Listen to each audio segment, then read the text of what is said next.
இருக்கிற இயேசுவை பிதாவாகிய பரிசுத்த ஆவியினாலே அபிஷேகம் பண்ணி அதிகாரப்படுத்தின போது அவர் நன்மை செய்கிறவராய் சொல்லியிருந்தார். அதே போல நாமும் ஆவியானவரால் நிரப்பப்பட்டிருக்கிறோம். நாமும் அந்த ஆவியானவரால் அதிகாரப்படுத்தப்பட்டிருக்கிறோம். நம்ம இப்ப என்ன செய்யணும்? ஒவ்வொரு கிறிஸ்தவனும் ஒவ்வொரு கிறிஸ்தவ சபையும் இந்த உலக வாழ்க்கையை பிடிக்கிற மட்டும் அவருடைய கிரியைகளை நடப்பித்துக் கொண்டிருக்க அழைக்கப்பட்டிருக்கிறோம். மாத்திரமல்ல, இந்த ஜெயம் கொண்டவர்களுக்கு ஆண்டவர் என்ன ஒரு வாக்குறுதி கொடுக்கிறார் என்றால், என் பிதாவிடத்தில் நான் அதிகாரம் பெற்றது போல ஜாதிகள் மேல் அதிகாரம் கொடுப்பேன். அந்த 28ஆம் அதிகாரத்துடைய கடைசி 18 வசனம் முதல் 20 வசனங்கள் முடிய நாம் படிக்கும் போது, வானத்திலும் பூமியிலும் சகல அதிகாரம் எனக்கு கொடுக்கப்பட்டிருக்கிறது. ஆமென். அப்ப இயேசு கடைசி கட்டளையை தம்முடைய சீசர்களுக்கு கொடுத்து அனுப்பும் போது, பிதாவாகிய தேவன் எப்படி வானத்திலும் பூமியிலும் எனக்கு அதிகாரம் கொடுத்து அனுப்பினாரோ, அதே போல முழு உலகத்திற்கும் நீங்கள் சுவிசேஷமாய் புறப்பட்டு போகும்படியாக நான் உங்களுக்கு அதிகாரம் கொடுக்கிறேன். யாராகிலும் நீங்க அந்த சுவிசேஷ கைப்பிரதியோடு பைபிளோடு இயேசு கிறிஸ்துவின் நாமத்தை சொல்வதற்கு உங்களுக்கு யார் அதிகாரம் கொடுத்தா என்று கேட்டால், நமக்கு தைரியமாய் சொல்வதற்கு ஒரு வார்த்தை இருக்கிறது. உலகத்துடைய ஒரு பகுதியில் ஒரு அர்த்தத்திலிருந்து கடைசி அர்த்தம் வரை ஒரு கிறிஸ்தவன் சொன்னா இருக்கிற இடத்திலே கொட்டடித்துக் கொண்டிருக்க அழைக்கப்பட்டவன் அல்ல, இருக்கிற இடத்திலேயே பாடி ஆராதிச்சுட்டு இருக்க அழைக்கப்பட்டவன் அல்ல. நம் உலகம் முழுவதும் புறப்பட்டு போக வேண்டும் என்ற அதிகாரத்தை பெற்றவர். நாம் என்ன நினைக்கிறோம்? நான் அங்கு வகிக்கிற ஆராதிக்கிற சபைதான் எனக்கு சொந்தப்பட்டது, நான் அங்கிருந்து ஆண்டவரை ஆராதிக்க வேண்டும். அந்த ஒரு குறுகிய வட்டத்தில் நாம் இருக்க விரும்புகிறோம். ஆனால் ஆண்டவர் சொல்லுகிறார், பாரத்தில் பூமியில் எப்படி எனக்கு அதிகாரம் கொடுக்கப்பட்டிருக்கிறது, அப்படியாக நீங்கள் உலகத்துடைய முடிவு பரியந்தமும் கடைசி பரியந்தமும் சுவிசேஷமாய் போவதற்கு நான் உங்களுக்கு அதிகாரம் கொடுக்கிறேன். அது ஒரு அதிகாரம். இயேசு கிறிஸ்து நம்முடைய சீசர்களுக்கு இன்னும் அநேக அதிகாரங்களை கொடுத்திருக்கிறார். இதுல யோவான் 1ஆம் அதிகாரத்திலே 12ஆம் வசனம் என்று நினைக்கிறேன், அவருடைய நாமத்தின் மேல் விசுவாசம் உள்ளவர்களாய் அவர் ஏற்றுக்கொண்ட எத்தனை பேர்களும் அத்தனை பேர்களும் பிள்ளைகளாகும்படி அதிகாரம். ஆமென். இது அதிகாரப்பூர்வமான ஒரு அதிகாரம். எப்படி நீங்கள் எப்படி இயேசுடைய பிள்ளைகளா அல்லது பிசாசு பிள்ளைகளா அல்லது மாம்சத்துக்குரியவர்களா ஆவிக்குரியவர்களா என்று யாராவது கேட்டால் நம்மகிட்ட என்ன பதில் இருக்க வேண்டும்? அதிகாரம், அத்தாரிட்டி. நமக்கு ஒரு அத்தாரிட்டி கொடுக்கப்படுது. அது என்ன அத்தாரிட்டி? இயேசுவை ஏற்றுக்கொண்ட நான் அவருடைய பிள்ளை என்ற அதிகாரம் பெற்றிருக்கிறேன். ஒரு குடும்பத்தில் பெற்றோருக்கு பிள்ளைகளாக பிறந்தவங்களை பார்த்து யாராயிலும் நீ இன்னாருக்கும் பிள்ளைதானா என்று கேட்டார். அப்படி நான் நினைக்கிறேன், ஒருவேளை அப்படி இருக்கலாம் என்று அந்த பிள்ளை சொன்னால் அது அதிகாரப்பூர்வமான அறிக்கையா இருக்க முடியுமா? என்ன சொல்லணும் கேட்ட கேள்விக்கு, இன்னாருக்கும் இரத்த சம்பந்தமாக இரத்த உறவில் பிறந்த மகன் தான் நான். சொன்னார், ராஜா உனக்கு இரத்த சம்பந்தமான உறவாய் இருந்தால் நீ ராஜகுமாரனை போல நடந்து கொள்ளாமல் இருப்பது எப்படி? உனக்கு ராஜா இரத்த சம்பந்தமான ஒரு ரிலேஷன்ஷிப்பா இருந்தால் நீ ராஜகுமாராய் தான் நடக்க வேண்டும். அதுபோல இயேசுவுக்கு பிள்ளை என்ற அதிகாரத்தை பெற்றவர்கள் இயேசுடைய பிள்ளை என்ற அதிகாரத்தின்படி நடக்க வேண்டும். அப்போது நம்ம அனைவரும் யாராக மாறிவிடுகிறார்கள்? தேவனுடைய பிள்ளைகளினாரட்டும் பிசாசின் பிள்ளைகளினாரட்டும் ஆவிக்குரியவர்கள் அல்லது ஆவிக்குரியவர்கள் அல்லாதவர்களும் எதன் அடிப்படையில் அறிகிறோம் என்றால், ஆமென், இயேசு அவருடைய பிள்ளையாகும்படியான அதிகாரத்தை எனக்கு தந்திருக்கிறார் என்ற அந்த நிச்சயத்திலிருந்து தான் நாம் அறிந்து கொள்கிறோம். கிறிஸ்தவ விசுவாச வாழ்க்கை என்பது அது ஆழமேறிய நிச்சயமுடையது. கர்த்தருக்கு ஸ்தோத்திரம். நீங்க கவனிக்கணும். நான் பிதாவிடத்தில் அதிகாரம் பெற்றது போல உங்களுக்கு நான் அதிகாரம் கொடுத்திருக்கிறேன். வானத்தில் பூமியில் அவருக்கு அதிகாரம், நாம் முதலாவது அவருடைய பிள்ளையாகும் அதிகாரம். மாத்திரமல்ல, சுவிசேஷத்தை இயேசு கிறிஸ்துவே உலக ரட்சகர், இயேசுவே தேவன். நாம் தீர்க்கதரிசன புத்தகங்கள் படிக்கிறோம், நானே தேவன் என்பதற்கு நீங்கள் எனக்கு சாட்சிகளாயிருக்கிறீர்கள். ஆண்டவருக்கு ஸ்தோத்திரம். ஆண்டவரே மெய்யான தேவனும் ரட்சகருமாய் இருக்கிறார் என்பதற்கு ஒரு தேவ பிள்ளை, ஒரு விசுவாசி இந்த உலகத்திற்கு சாட்சி. அந்த அதிகாரத்தை ஆண்டவர் நமக்கு தந்திருக்கிறார்.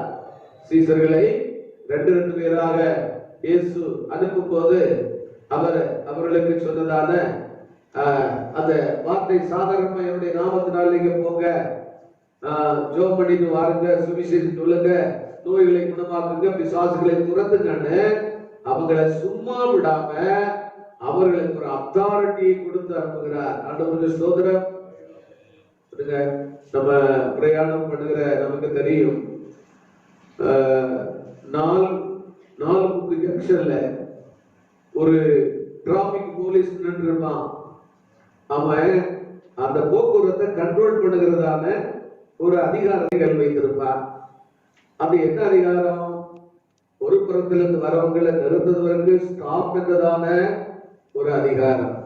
அது எப்படி? அவனை கவர்ன் பண்று அந்த யூனிபார்ம் கொடுத்து தொப்பியை தலையில மாட்டி அந்த ஸ்டாப் என்ற போர்ட கையில கொடுத்திருக்கு. அவன் வாகனத்தை நிறுத்தினா வாகனங்கள் நம்மள என்ன போல ஜிபாய கசியை போட்டுட்டு ஒரு ஆளு பைபிளையும் கையில வச்சுட்டு அந்த ஜங்ஷன்ல போய் ஸ்டாப் பண்ணி சொன்னா எல்லாம் என் மேல வண்டி ஏறிட்டு போயிடும். ஆனால் அந்த ஸ்டாப் என்ற போர்டை வச்சிருக்கிறவன் அரசாங்கத்தால் அதிகாரப்படுத்தப்பட்டவன், அவனுக்கு அந்த பவர் இருக்கிறது. ஆகவே நிக்க சொன்னா நிக்கணும், போக சொன்னா போகுது.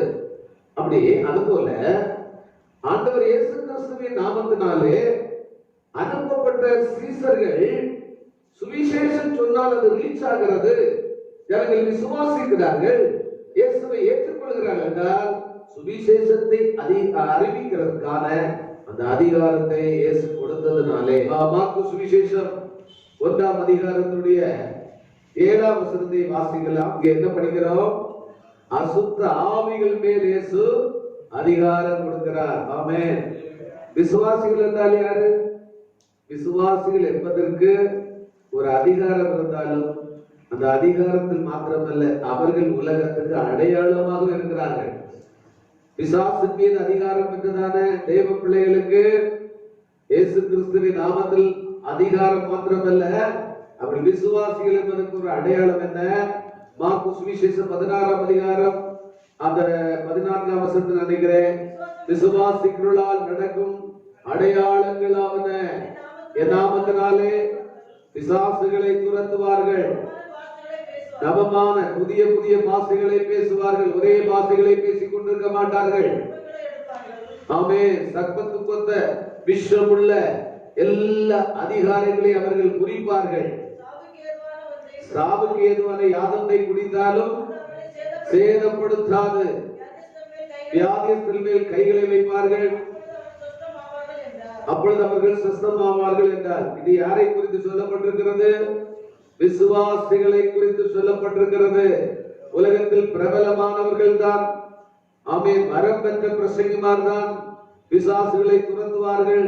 இந்த வரம் ஏதோ ஒரு குறிப்பிட்ட வரம் பெற்றவர்களுக்கு என்று வேதத்தில் எழுதப்படவில்லை. இயேசு கிறிஸ்துவை ஆண்டவர் இரட்சகருமாய் ஏற்றுக்கொண்டு இயேசுவை பற்றி விசுவாசத்தில் வாழுகிற ஒவ்வொரு விசுவாசிகளும் சபையிலே சராசரி விசுவாசிகளாய் இருக்க அழைக்கப்பட்டவர்கள் அல்ல. அவர்கள் விசுவாசிகள் என்பதற்கு அடையாளம் உண்டு. அவர்கள் இயேசு கிறிஸ்துவின் நாமத்திலே பிசாசுகளை துரத்துவார்கள். அது ஆண்டவர் கொடுத்திருக்கிற அதிகாரம். உங்களை பார்த்து கேட்கிறேன், நீங்க உங்க சர்வீஸை சொல்லுவீங்க, நீங்க இந்த சபையில விசுவாசிகளாகி எத்தனை வருஷம் என்று கேட்டா பாரம்பரியம் சொல்வதற்கு நிறைய பேருக்கு அப்படி ரொம்ப ஆசை இருக்கும். இந்த சபை உண்டானதிலிருந்தே நான் இந்த சபைக்கு விசுவாசிதான், சன்னியாசியா கல்லடி மாவட்டத்துக்கு எப்ப வந்தாரோ அப்பதிலிருந்தே நான் இங்கே இருக்கிறேன், நான் என் குடும்பம் தான் முதல் விசுவாசிகள். இது பாரம்பரியம் சொல்வதற்கு ரொம்ப ஆசைப்படுவார்கள். ஆனால் ஆண்டவர் நம்மை பார்த்து திரும்பி கேட்டால், நீ விசுவாசியான காலத்திலிருந்து எத்தனை பிசாசுகளை துரத்தினாய்? யாருக்காவது பதில் இருக்கிறதா? நான் விசுவாசி என்றால் எனக்கு ஒரு அடையாளம் உண்டு. வியாதிகளை குணமாக்க வேண்டும், பிசாசுகளை துரத்த வேண்டும். நவமான பாசைகளை பரிசுத்தாவியை பெற்ற நாளிலிருந்து இன்னைக்கு வரைக்கும் ஒரே பாச பேசி ஒப்பேத்திட்டு வாழ்கிறவர்கள் ஏராளம் பேர். ஆனா விசுவாசிகள் அடையாளம் என்ன? புதிய பாசைகளை பேச வேண்டும். அப்போ இயேசு சொன்னது போல பிசாசின் மேலும் வியாதியின் மேலும் இந்த உலகத்தின் மேலும் அவர் ஜெயம் எடுத்தது போல, அவர் பிதாவிடத்தில் பெற்ற அதிகாரத்தை பயன்படுத்துறது போல, அவருடைய பிள்ளைகளாக இருக்கிற நாமும் இந்த அதிகாரத்தை பயன்படுத்தி ஆமே ஜெயம் எடுக்க அழைக்கப்பட்டிருக்கிறோம். லூக்கா 10ஆம் அதிகாரம் அதனுடைய 19ஆம் வசனத்தை வாசிங்க. இதோ சர்ப்பங்களையும் தேள்களையும் மிதிக்கவும் சத்துருடைய சகல வல்லமைகளை மேற்கொள்ளவும் நான் உங்களுக்கு அதிகாரம் கொடுக்கிறேன். பதிலா சத்துருடைய சகல வல்லமை மேற்கொள்ளும் அதிகாரம் ஒரு தேவனுடைய பிள்ளைக்கு. அப்ப தேவனுடைய பிள்ளைக்கு அடங்காத பணியாத எந்த அசுத்த வல்லமையும் இல்லை. கர்த்தருடைய பிள்ளைகளே, இன்றைக்கு இந்த தியான நேரத்திலே கர்த்தருடைய ஆவியானவர் ஒவ்வொருவரோடும் இடைபடுகிறார். சோதரம், நீ ஜெயத்திற்கு அழைக்கப்பட்ட விசுவாசி, நீ சராசரியான விசுவாசி அல்ல. கிறிஸ்தவர்களை பொறுத்த மட்டில் இந்த உலகம் என்பது ஒரு போராட்ட களமாக, ஒரு யுத்த களமாக இருக்கிறது. எத்தனை பேர் அதை ஒத்துக்கொள்ளுவிய? என்றைக்கு கிறிஸ்துவை ஏற்றுக்கொண்டு கிறிஸ்துவுக்குள்ளாக நாம் வாழ அர்ப்பணித்து வந்தோமோ அன்று முதல் நாம் போராட்ட களத்தில் தான் கால் வைத்து நிற்கிறோம். சாத்தானின் தந்திரம், உலகத்துடைய கவர்ச்சி, மாம்சத்தின் இச்சை என்ற இந்த 3 சக்திகளை நாம் எதிர்த்து நின்று ஜெயம் பெற வேண்டும் என்பது நம்மை குறித்த தேவனுடைய எதிர்பார்ப்பு.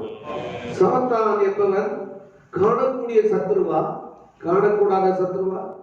2 கொம்பும் வச்சு, கோடாரி பல்லும் வச்சு, இந்த பிசாசு என்ற இந்த பேய் படத்தை பார்த்துட்டு இப்படிதான் பிசாசு இருப்பான் என்ற தோற்றத்தில் இருக்கிறவன் பிசாசா? ஹலோ, சாத்தான் என்பவன் காணக்கூடாத சத்துரு. சாத்தான் காணக்கூடாத சத்துரு என்றால் இந்த உலகம் என்பது நமக்கு புறம்பே நின்று கொண்டிருக்கிற சத்துரு. இந்த மாம்சம் நமக்கு உள்ளே இருக்கும் சத்துரு.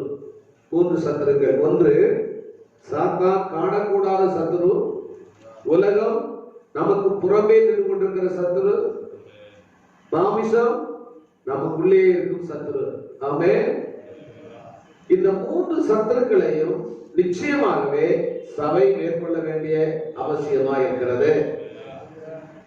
ரோமர் 7ஆம் அதிகாரம் 15, 17, 19 வசனங்களில் வாசித்தால், நான் விரும்புகிறதை செய்யாமல் நான் விரும்பாததையே செய்கிறேன். அப்படியானால் நான் விரும்பாததையே செய்கிறேன் என்றால் எனக்குள்ளே வாசம் பண்ணுகிற பாவமே அப்படி என்னை செய்ய வைக்கிறது. Praise the Lord. நீங்கள் எபேசியர் 6ஆம் அதிகாரம் 10ஆம் வசனத்திலிருந்து 18ஆம் வசனங்கள் முடிய வாசிக்கும் போது அங்கே ஒரு யுத்த களத்தை, ஒரு போர்க்களத்தை, போராடுகிறவருடைய காரியங்களை குறித்து ஆவியானவர் எழுதி வைத்திருக்கிறார். ஸ்தோத்திரம். நீங்க கவனிச்சீங்கன்னா, கிறிஸ்தவ வாழ்க்கை என்பது ஒரு மெழுகு பொம்மையுடைய அணிவகுப்பு அல்ல, அது ஒரு படை அணிவகுப்பு. கர்த்தருக்கு ஸ்தோத்திரம். போராட்டம் என்பது அற்ப பலசாலியோடு அல்ல, மாயங்கள் பல புரிகிறதால எதிரியோடு தான் நம்முடைய போராட்டம். நம்மை விட பல நிலைகளிலும் நம்முடைய எதிரியானவன் சக்தி வாய்ந்தவன், ஆற்றல் உள்ளவன். சாத்தான் என்பவன் நிஜமானவனா? அது வெறும் காற்றா? அது வெறும் மாயையா? சாத்தான் என்பவன் நிஜமானவன். அவனுடைய போர் தந்திரங்கள் எல்லாம் திட்டமிடப்பட்டவை. எப்படி ஒரு நாட்டுக்கு இன்னொரு நாடு போராடுவதற்கு யுத்த நுணுக்கங்களை உடையதா இருக்கிறதோ, போர் தந்திரங்களை உடையதா இருக்கிறதோ, அப்படியே நம்முடைய எதிரியான சாத்தானும் கூட அவனுக்கு விரோதிகளாக இருக்கிற நம்மோடு பல போர் நுணுக்கங்களை கொண்டிருக்கிறார். அவன் பல போர் தந்திரங்களை உடையவனாய் இருக்கிறார். ஆகவேதான் பவுல் சொல்லுகிறார், சாத்தானின் தந்திரங்கள் நமக்கு தெரியாதவைகள் அல்லவே. லட்சோப லட்ச மக்களோடு கோடான கோடி ஜனங்களோடு கூட அவன் நீண்ட வருஷங்கள் போராடி அவன் மேற்கொண்ட திறன் அவனுக்கு உண்டு. ஒரு கிறிஸ்தவன் சொல்வதை விட சாத்தான் சொல்லுவான், நான் கிறிஸ்தவன் நம்பிக்கை உள்ள லட்சோப லட்சங்களை ரொம்ப ஈஸியாக லகுவாக என் போர் நுணுக்கத்தினாலே என் தந்திரத்தினாலே வீழ்த்தி ஜெயம் பெற்றேன் என்று எதிரி சொல்லுவார். இப்படி சாத்தா தன்னுடைய தந்திரத்தினால் அநேகரை வீழ்த்தி ஜெயம் பெற்றுக் கொண்டிருந்தாலும் ஒரு தேவ பிள்ளைக்கு ஒரு ஆறுதலான செய்தி உண்டு. அது என்ன செய்தி தெரியுமா? நமக்கு முன் சென்று நம்மை நடத்தி கொண்டிருக்கிற ஒரு சேனை அதிபர் நமக்கு உண்டு. சங்கீதம் 34 படிக்கும் போது அவர் நம்முடைய விரல்களுக்கு போர் நுணுக்கங்களை கற்று தருகிறவர் என்று எழுதப்பட்டிருக்கிறது. அவருக்கு இன்னொரு சிறப்பான பெயர் உண்டு. அவர் நம்முடைய பரம எதிரியை கல்வாரி சிலுவையிலே அவருடைய தலையை நசுக்கி அவருடைய அதிகாரங்களை முறித்து கொண்டு ஆணி அடித்து அவர் சிலுவையிலே வெற்றி சிறந்திருக்கிறார். ஆமென். கொலோசியர் 2:14-15 படிக்கும் போது அவருடைய அதிகாரத்தை முற்றிலுமே உரிந்தெடுத்திருக்கிறார். நாம் போராடி முன்னேறுவதற்கு அவர் தம்முடைய உதவியை எப்போது நமக்கு தருவதற்கு நம்முடைய சேனை அதிபர் ஆவலோடு நிற்கிறார். இப்போது கூட கர்த்தருடைய ஆளுகைக்குள்ளும் அவருடைய வல்லமையிலும் நாம் பலப்பட வேண்டும் என்று கர்த்தர் விரும்புகிறார். சோதரம் இங்கே சொல்லப்பட்டிருக்கிறதான தேவனுடைய சர்வாயுத வர்க்கத்தை அனைத்து ஆயுதங்களையும் தேவனுடைய பிள்ளைகள் தரித்துக் கொண்டு போராட வேண்டும். ஒரு போர்க்களத்திலே எதிரியோடு போராடுகிறதான யுத்த வீரர்கள் யாராகிலும் ஆயுத பாணிகளாக இல்லாமல் நிராயுத பாணிகளாக நிற்பதை நீங்கள் பார்த்திருக்கிறீர்களா? ஒரு போருக்கு புறப்படுவதற்கு முன்னே, எதிரிக்கு முகம் காட்டுவதற்கு முன்னே ஆயுதங்களை ஆயத்தப்படுத்துவார்கள். கர்த்தருக்கு ஸ்தோத்திரம். 1971 ஆண்டு இந்தியாவுக்கும் பாகிஸ்தானுக்கும் நடந்த யுத்தத்திலே நம்முடைய இந்தியா தோல்வி அடைந்தது. அதுக்கு காரணம் என்னன்னா, இந்தியா அது வெற்றி பெற்றிருந்தாலும் முதலாவது பின்தங்கிய நிலைமைக்கு தள்ளப்பட்ட காரணம் இந்தியாவுடைய அந்த ராணுவ தளவாடங்கள் மேல பாகிஸ்தானிய விமானங்கள் குண்டுகளை வீசி அந்த யுத்த தளவாடங்களை எல்லாம் அழித்து போட்டார். அதனால எதிரியோடு போரிட்டு முன்னேறி போக வேண்டிய இந்தியா சற்று பின்னடைந்த நிலைக்கு தள்ளப்பட காரணம் எதிரி பதிலா தன்னுடைய யுத்த நுணுக்கத்தினாலே எங்கெல்லாம் தங்களோடு போராடக்கூடிய அந்த ஆயுதங்கள் இருக்கிறதோ அதையெல்லாம் முதலாவது நம்ம என்ன செய்யறான், விடுங்க பார்க்கிறான், அழிக்க பார்க்கிறான். நம்மள ஆயுதம் இல்லாத நிராயுத பாணிகளா மாத்திட்டா நம்ம லகுவாய் நம்மை ஜெயம் எடுத்துருவான். இப்ப கிறிஸ்தவர்களில் அநேக தோற்று கொண்டு போவதற்கு காரணம் என்ன? பிசாசு தன்னுடைய தந்திரத்தினாலே அநேகருடைய கையில் இருந்த ஆயுதங்களை பறித்து கொண்டிருக்கிறார். இன்றைக்கு நம்ம எத்தனை பேர் சர்வாயுத வர்க்கத்தை தரித்துக் கொண்டு எதிரிக்கு முன்னே முகத்துக்கு முகமாய் தைரியமாக நின்று போராடுவதற்கான ஆயுதமான வீரர்களாக இருக்கிறோம். இந்த தியத்தீரா சபையிலே இயேசுவினுடைய தவறான போதனைகள் அவ்வப்போது சோதரம் எதிர்த்து நின்றால் போதாது, அந்த இயேசுவினுடைய தவறான போதனைகளையும் நிரந்தரமாய் சபை எதிர்த்து நின்று அந்த உபதேசத்திற்கும் நம்ம என்ன செய்ய வேண்டியிருக்கிறது, பணியக்கூடாது.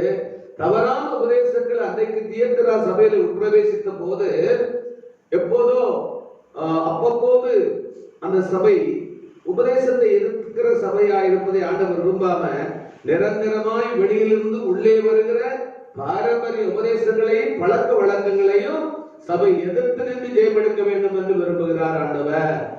சோதரம் இப்ப நீங்க கவனிக்கும் போது தியத்தீரா சபைக்கு ஆண்டவர் திட்டவட்டமாய் சொல்லுகிற ஒரு உபதேசம் என்னவென்றால், கிறிஸ்துவின் கிரியைகளை கை கொள்ள வேண்டும் என்று இயேசு நம்முடைய சீசர்களுக்கு மிக அழுத்தம் கொடுத்து சொல்லுகிறார். நீங்கள் யோவான் சுவிசேஷம் அதனுடைய 13ஆம் அதிகாரம் 13ஆம் 14ஆம் வசனங்களை படிக்கும் போது நீங்கள் வாசிக்கலாம். நீங்கள் என்னை போதகர் என்றும் ஆண்டவர் என்று சொல்லுகிறீர்கள். நீங்கள் சொல்லுகிறது சரியே, நான் அவர்தான்.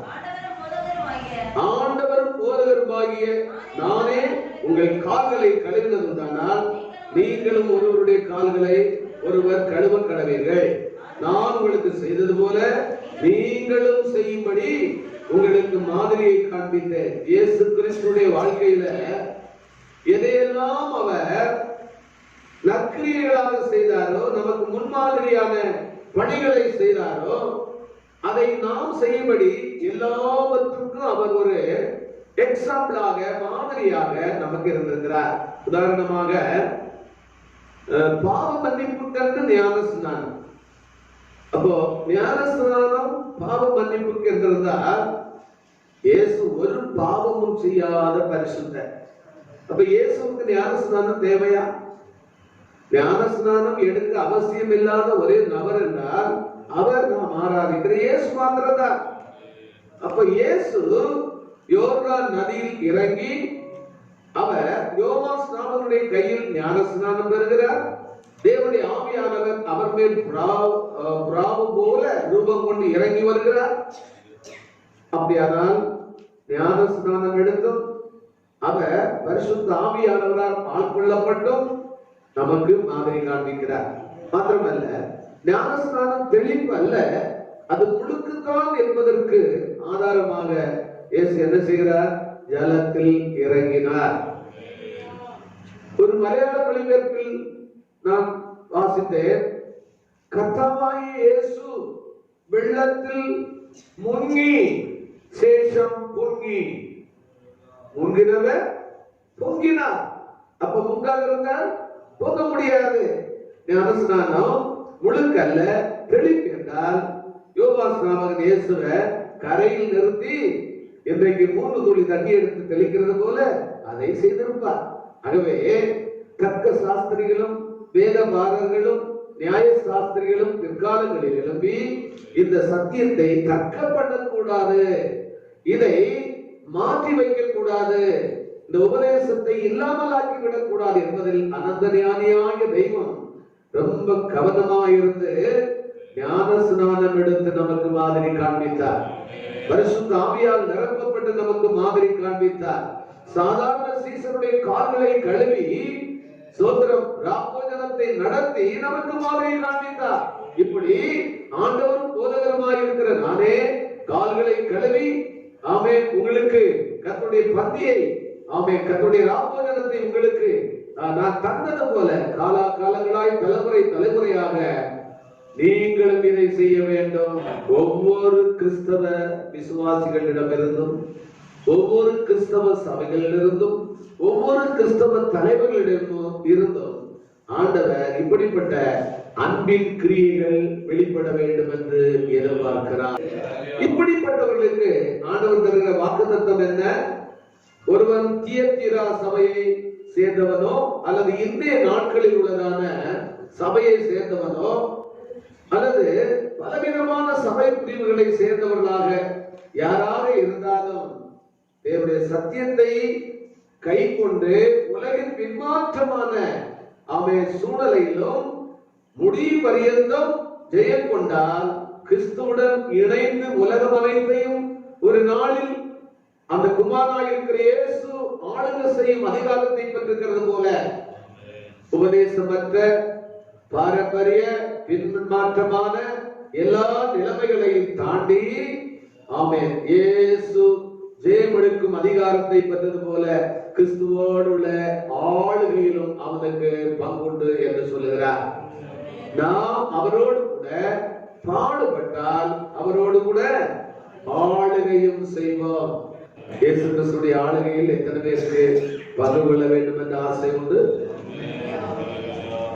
இன்றைக்குள்ள அரசியல்வாதிகள் நாட்டை ஆளுவதற்கு எதிர்கட்சிகள் தன்னுடைய அந்த கூட்டணி உறவை ஐக்கியத்தை பிரிக்காதிருந்தால், அந்த கட்சியோடு உள்ள உறவை துண்டிக்காதிருந்தால், மிஞ்சி போனா 5 வருஷம் ஆட்சி பீடத்தில் இருப்பார். பதிலா 5 வருஷம் ஒரு கட்சி இப்போ ஆண்டுட்டு இருக்குது, அதுக்கு காலாவதி ஆகிறது, அடுத்து எலெக்ஷன் வரப்போகிறது. இது ஒரு மிஞ்சி போன 5 வருஷம் ஒரு அரசியல்வாதி ஆட்சி பீடத்திலிருந்து நாட்டை ஆளலாம். ஆனால் ஜெயம் கொண்ட பரிசுத்தவான்கள், ஜெயம் கொண்ட இயேசுவோடு 1000 வருஷம் இந்த உலகத்தை அரசாட போகிறோம். யோவான் 5:22-23 படிக்கிறோம். உலகை ஆளுகை செய்யும் அதிகாரத்தை பிதாவாகி தேவன் குமாரனுக்கு வழங்கி இருக்கிறார் என்று எழுதப்பட்டிருக்கிறது. கர்த்தருக்கு மகிமை உண்டாகட்டும். ஆமென். வெளிப்படுத்தல் 12ஆம் அதிகாரம் 5ஆம் வசனத்திலே சகல ஜாதிகளையும் இருப்பு கோலால் ஆளுகை செய்யும் ஆண் பிள்ளையை அவள் பெற்றாள் என்று வாசிக்கிறோம். நீங்கள் 9ஆம் அதிகாரம் 7ஆம் வசனத்துல அவர் பிறப்பதற்கு முன்னே அவருடைய கர்த்தத்துவத்தின் பெருக்கத்திற்கும் அதன் சமாதானத்திற்கும் முடிவில்லை, சேனைகளின் கர்த்தரின் வைராக்கியம் இதை செய்யும் என்று எழுதப்பட்டிருக்கிறது. அப்போஸ்தலர் 5ஆம் அதிகாரம் 31ஆம் வசனத்திலே தேவன் அவரை அதிபதியாகவும் இரட்சகராகவும் நமது வலது கரத்தினாலே உயர்த்தினார் என்று பேதுரு சொல்லுகிறார்.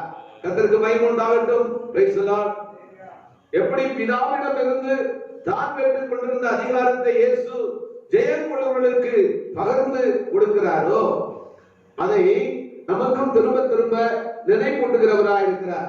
தானியேலுடைய தரிசனத்திலே தூதன் அதை விளக்கும் போது, தானியேல் 7ஆம் அதிகாரம் 18ஆம் வசனத்தை நாம் படிக்கும் போது, உன்னதமானவருடைய பரிசுத்தவான்கள் ராஜரீகத்தை பெற்று எனதே உள்ள சதா காலங்களிலும் ராஜ்யத்தை சுதந்தரித்துக் கொள்வார்கள். ஆமென், ஆமென்.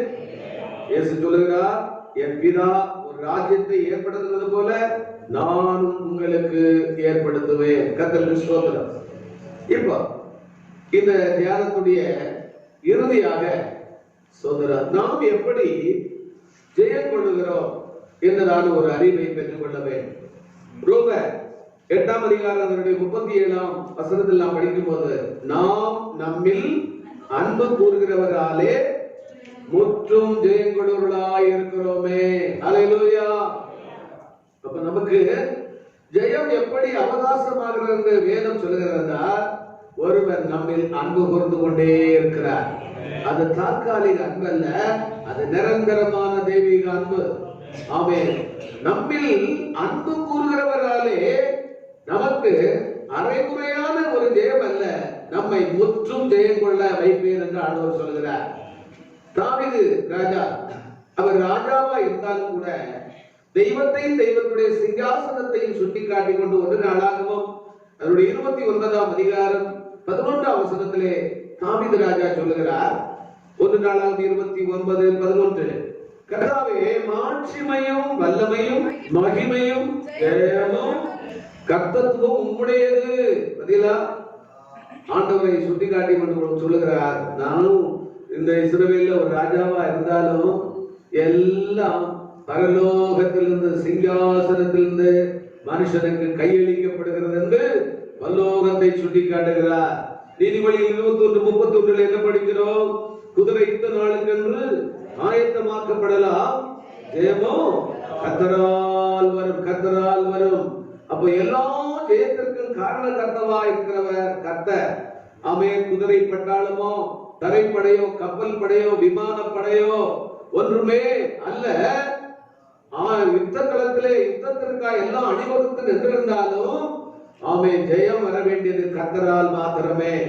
சங்கீதம் 27:8 படிக்கும் போது சில ரதங்களை குறித்தும் சில குதிரைகளை குறித்தும் வேண்மை பாராட்டுவார்கள். எங்களுக்கு ரதங்கள் இருக்கிறது, குதிரைகள் இருக்கிறது, படைபலம் இருக்கிறது என்று அவர்கள் பிரௌடு பேசலாம். ஆனால் அவர்கள் எல்லாரும் தோற்று முறிந்து விழுந்தார்கள். நாங்களோ வெற்றி சிறந்தவர்களாய் எழுந்து நிற்கிறோம். காரணம், எங்களுடைய சேனை அதிபர் இந்த யுத்தத்தை நடத்துகிறவர். ஆமென். சங்கீதம் 75:6 எனக்கு சிலர் சொல்லுகிறார்கள், எங்களுக்கு கிழக்கிலிருந்தும் மேற்கிலிருந்தும் தெற்கிலிருந்தும் வடக்கிலிருந்தும் ஜெயம் வருகிறது என்று சொல்லுகிறார்கள். ஆனால் வேதம் எந்த திசையிலிருந்தும் நமக்கு ஜெயம் வருகிறது என்று சொல்லவில்லை. ஆமென். கிழக்கிலிருந்தும் மேற்கிலிருந்தும் வனாந்தர திசையிலிருந்தும் நமக்கு ஜெயம் வராது. இங்கே இந்த வாஸ்து பார்க்கிறவங்க கவனிக்கணும்.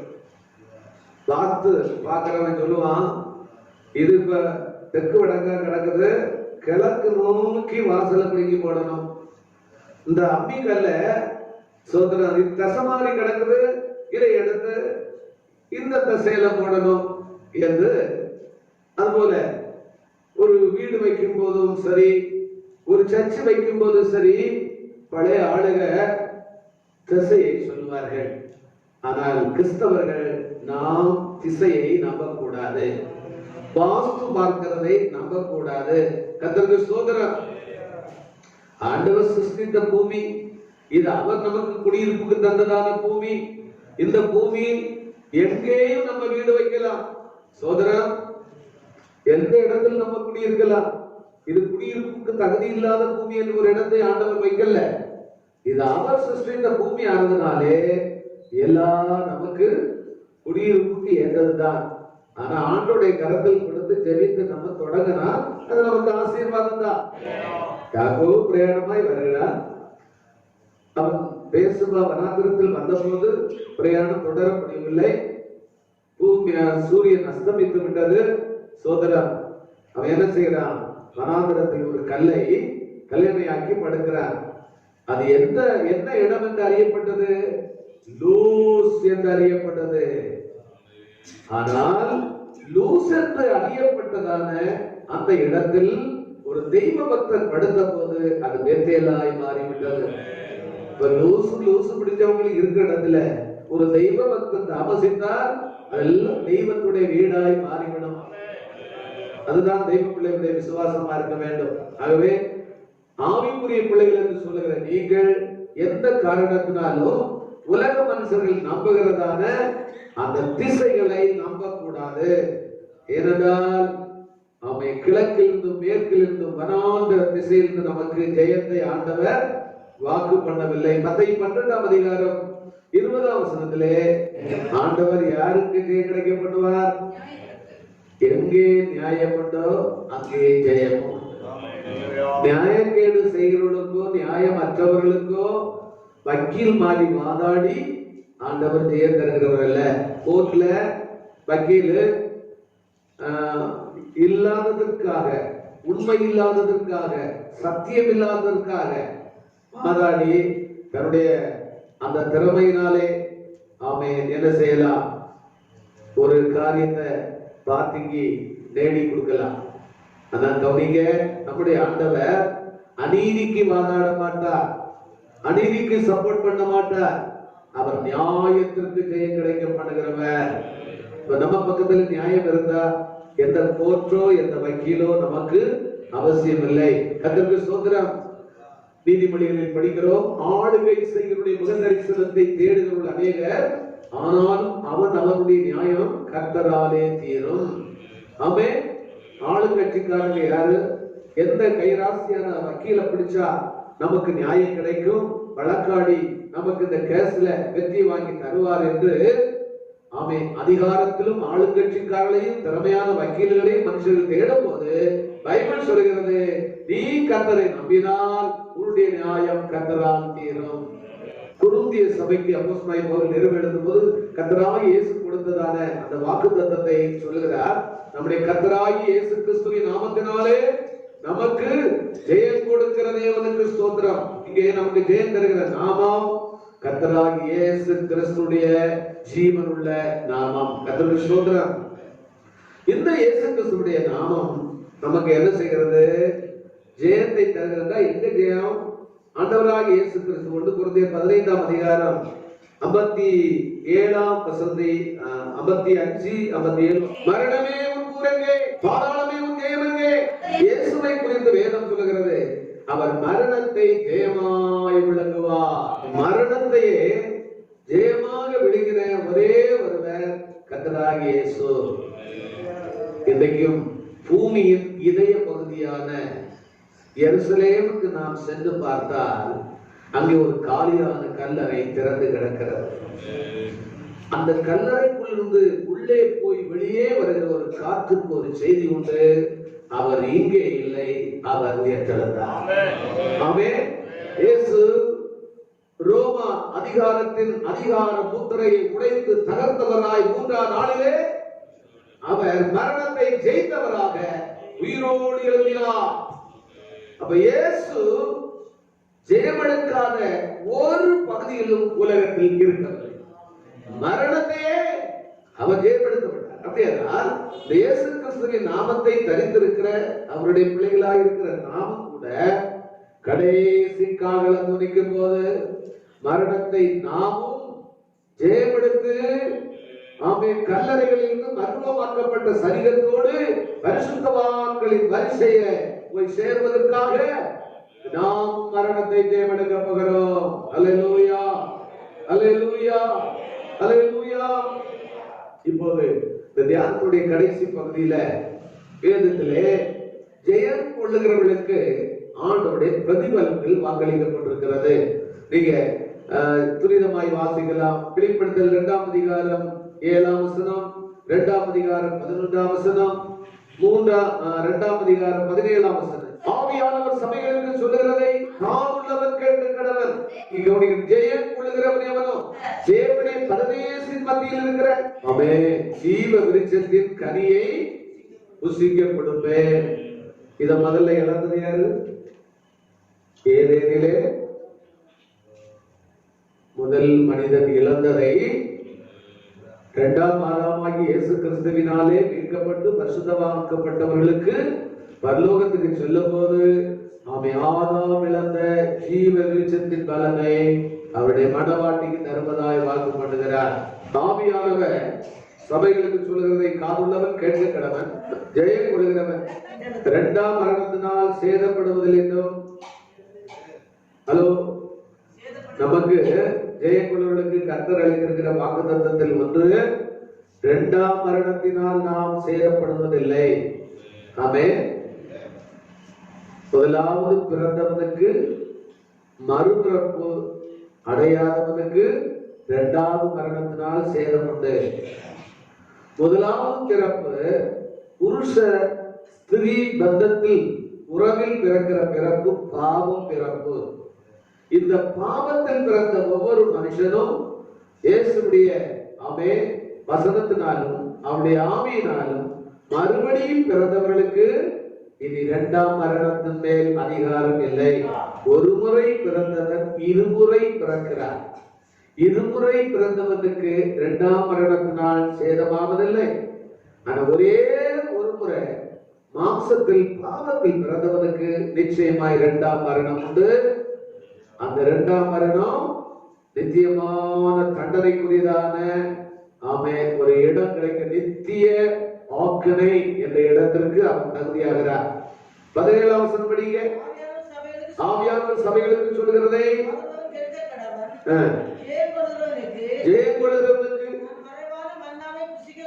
நான் மறைவான மன்னாவை புசிக்க கொடுத்து அவனுக்கு வெண்மையான குறிக்கல்லையும் அப்பொழுது அந்த கல்லின் மேல் எழுதப்பட்டதும் அன்றி வேறொருவனும் அறியக்கூடாதுமாகிய புதிய நாமத்தையும் தரிப்பேன். ஆமென். 3ஆம் அதிகாரம் 12ஆம் வசனம், 3ஆம் அதிகாரம் 21ஆம் வசனம், 15ஆம் அதிகாரம் 2ஆம் வசனம், 21ஆம் அதிகாரம் 7ஆம் வசனம். இங்க எல்லாம் ஜெயம் கொள்ளுகிறவர்களுக்கு ஆண்டவர் வைத்திருக்கிற பிரதிபலன்களை குறித்து சொல்லப்பட்டிருக்கிறது. ஒரு சம்பவத்தை நான் சொல்லி முடிக்கிறேன். கர்த்தருடைய பிள்ளைகளே, உலகத்திலே எத்தனையோ மகான்கள், எத்தனையோ தலை சிறந்தவர்கள், எத்தனையோ சக்கரவர்த்திகள், இவர்கள் எல்லாம் உலகத்தில் சாதனை படைத்து உலகத்தில் சரித்திரம் படைத்து அறியப்படாமல் போகிறவர்கள். உலக வரலாற்றில் மாவீரர்கள் என்று மதிக்கப்பட்டவர்கள் மிக தலை சிறந்ததான ஒருவனை உங்களுக்கு ஞாபகம் வரணும். உலக வரலாற்றிலே மாவீரன் என்று மதிக்கப்பட்டு உலகத்தால் அறியப்பட்டவர்கள் கிரேட் அலெக்சாண்டர். கர்த்தருக்கு ஸ்தோத்திரம். இந்த கிரேட் அலெக்சாண்டர் கிரேக்க சாம்ராஜ்யத்தில் 20வது வயதுல அவன் யாராக மாறுகிறான்? கிரேக்க சாம்ராஜ்யத்துடைய ஒரு அரசனாக மாறுகிறான். 33 அற்ப வயதுல அவன் மரித்து போகிறான். கர்த்தருக்கு ஸ்தோத்திரம்.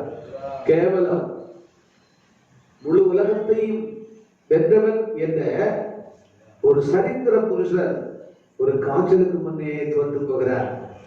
பல நாடுகளை வென்று வெற்றி மேல் வெற்றி பெற்றவனான அவன் தன்னுடைய வாழ்க்கையின் தோல்வி நிலைமையை ஒரு காய்ச்சலுக்கு முன்னே உணர்கிறார். கர்த்தருக்கு ஸ்தோத்திரம். உலக நாடுகள் மேல் கிரேக்க சாம்ராஜ்யத்தின் நாகரிகத்தை நிலைநாட்ட வேண்டும் என்று உலக நாடுகளோடு சண்டை போடுகிறார். எல்லா நாடுகளையும் அவன் வென்று விடுகிறார்.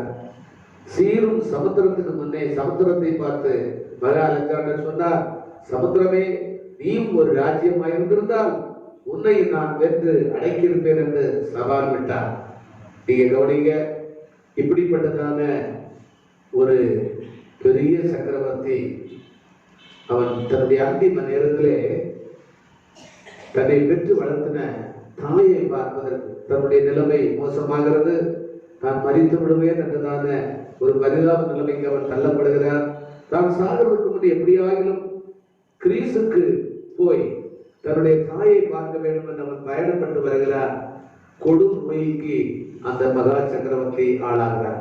நீங்க கவனிங்க, தன்னுடைய பணம், தன்னுடைய படைகள், மற்ற நாடுகளோடு கொள்ளையடித்ததான சொத்துக்கள் எல்லாவற்றையும் அவன் விட்டுவிட்டு அவன் அனாதையாய் ஒருவன் தனிமையில் விடப்பட்டிருக்கிற இடம் என்பது மரணம்.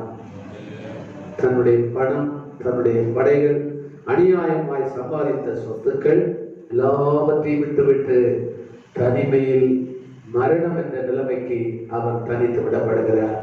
அவன் தன்னுடைய ஊச்சை விடுவதற்கு முன்னே, கண்களை மூடுவதற்கு முன்னே தன்னுடைய சக வீரர்களுக்கு அவன் சொன்ன காரியம், என்னை கல்லறையில் வைத்து அடக்கம் செய்வதற்கு முன்னே என்னுடைய 2 கைகளையும் நீங்கள் அந்த பெட்டிக்கு வெளியே வைத்து என்னை கல்லறையில் அடக்கப்பட வேண்டும். ஏன்னு சொன்னா அவன் சொல்லுகிற ஒரு வார்த்தை, அந்த கல்லறையில் எழுதப்பட வேண்டிய வாசகத்தை குறித்து சொல்லுகிறார், ஏதோ இந்த கல்லறையில் உறங்குகிறவன் உலகத்தையே வென்றவன். ஆனால் அவன் அந்த உலகத்தை விட்டு போகும்போது பெருங்கையோடு தான் செல்கிறான். இந்த வாசகத்தை நீங்கள் புரிக்க வேண்டும். இந்த விண்ணப்பத்துடன் உயிர் நீத்தான் என்பது வரலாம். எவ்வளவுதான் சாதனை படைத்தாலும் சரித்திரம் படைத்தாலும் தான் சேர்த்ததையும் சம்பாதித்ததையும் எல்லாம் விட்டு தனிமையில் அவன் உறங்குகிறான் உலகத்தில். ஆனால் ஜெயம் பெற்றதான தேவனுடைய பிள்ளைகளுக்கு இயேசு கொடுக்கிற வாக்குத்தத்தம், நான் ஜெயம் பெற்று சிங்காசனத்தில் உட்கார்வது போல ஜெயம் கொள்வதற்கு என்னோடு கூட சிங்காசனத்தை நான் ஆயத்தப்படுத்துகிறேன். மகா சக்கரவர்த்திகளுக்கு கிடைக்காத சிங்காசன உரிமையை தேவ பிள்ளைகளுக்கு தேவன் வாக்குப்படுகிறார். ஆகவே நம்முடைய அன்றாட வாழ்க்கையில முழு உலகமும் மாம்சமும் பிசாசும் நம்மை விலக்கி விடாம, நம்ம தோற்கடித்து விடாம, பரம எதிரியான சத்துருவோடு நம்மை நாம் வெற்றி பெறுவதற்கு, நம்முடைய ஆவி ஆத்மா சரீரம் குற்றமற்றதாய் காக்கப்படுவதற்கு நிராயுதபாணிகளாக அல்ல, ஆயுதபாணிகளாய் சர்வாயுத வர்க்கத்தை தரித்துக் கொண்டு போராட இந்த போராட்ட களத்திலே நிற்க ஆவியானவர் நமக்கு துணை செய்வாராக.